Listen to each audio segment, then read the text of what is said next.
This is why you need to stay with us. The Shocking Endeavours channel is your gateway to the unknown. Hit that subscribe button if you dare. Like and comment with your own spine-chilling stories. Share the fear with friends. And don't forget to ring the bell for more bone-chilling tutorials. Stay tuned if you can handle the terror.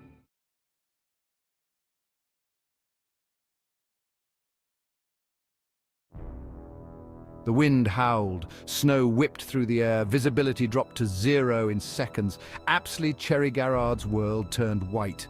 His team vanished into the storm. He was alone. Panic gripped him as he realized the danger. He called out. No answer came. The blizzard swallowed his voice. The cold bit through his layers. Ice formed on his eyelashes. He couldn't see his own hands in front of him. The situation was dire.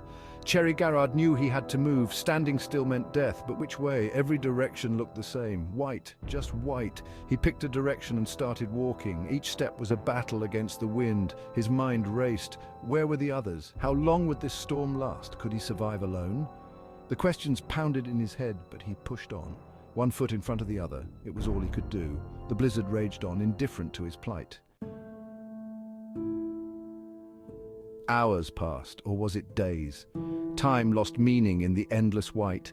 Cherry-Garrard's legs ached, his lungs burned with each icy breath, but he couldn't stop. The stopping meant freezing to death. He had to keep moving. The cold seeped into his bones, his fingers and toes went numb. Frostbite was a real danger. He flexed his hands inside his mittens, wiggled his toes in his boots, anything to keep the blood flowing. The wind cut through his clothes like knives. Hunger gnawed at his stomach, thirst parched his throat. He scooped up snow to eat. It barely helped. His body was burning through energy fast. He needed real food, shelter, warmth, but there was nothing, just endless white in every direction. Exhaustion set in. His steps became stumbles. His mind began to play tricks. He saw shapes in the snow, heard voices in the wind. Was he going mad or dying? He couldn't tell anymore. The line between reality and hallucination blurred. The blizzard showed no signs of stopping. Cherry-Garrard's pack felt heavier with each step. He knew he should ration his supplies, but the cold demanded energy. He ate more than he should, drank more than he could spare. His provisions dwindled alarmingly fast. How long could he last? He checked his compass. The needle spun wildly, useless. The magnetic fields near the pole made navigation nearly impossible. He was walking blind.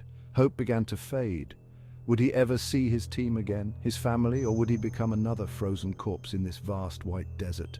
The storm intensified, wind speeds reached hurricane force, snow pelted him like bullets. He could barely stand upright. Each step was a battle. He fell, got up, fell again. The cycle repeated endlessly. His strength was failing. How much longer could he go on? Despair crept in. Dark thoughts filled his mind. Maybe it would be easier to just lie down, to let the snow cover him to sleep. But no, he couldn't give up. He had to keep fighting for his team, for himself. He forced his frozen limbs to move. One more step, just one more. Section 4. A battle against nature. The blizzard became Cherry-Garrard's entire world. Nothing existed beyond the howling wind and stinging snow. He lost all sense of direction, of time, of self.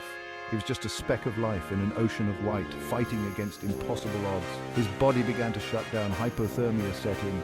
He shivered uncontrollably, then more worryingly, he stopped shivering.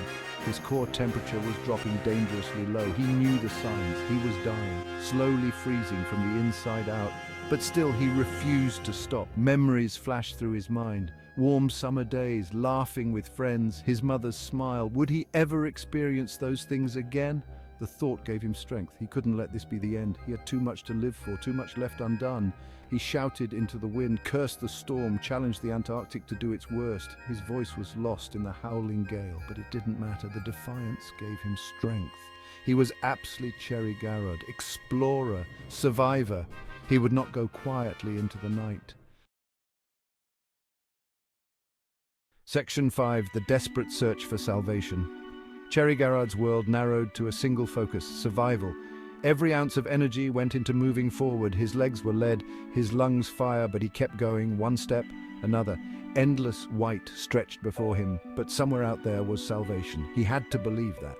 He began to hallucinate again. This time he saw a dark shape in the distance, a mirage, surely. But what if it wasn't? What if it was his team, or their camp? Hope surged through him. New energy filled his limbs. He pushed towards the shape with renewed vigor. The shape grew clearer. It wasn't his imagination. Something was there. A rock? A tent? He couldn't tell, but it was real, solid, a break in the endless white. He stumbled towards it, falling more than walking now.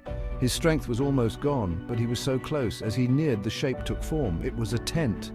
Torn and half-buried, but unmistakably a tent. He didn't know if it was his team's or from some long-ago expedition. It didn't matter.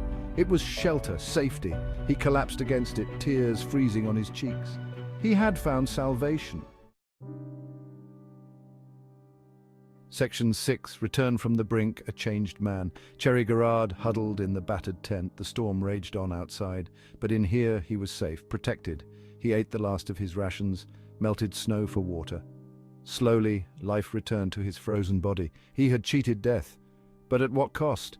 Weak sunlight filtered through the tent walls. Cherry-Garrard emerged, blinking into a transformed world. Everything was covered in deep snow. The landscape was alien, unrecognizable. How would he find his way back now? But luck was with him. A search party found him. Reunited, they returned to base camp. Cherry-Garrard was hailed as a hero, a survivor against all odds.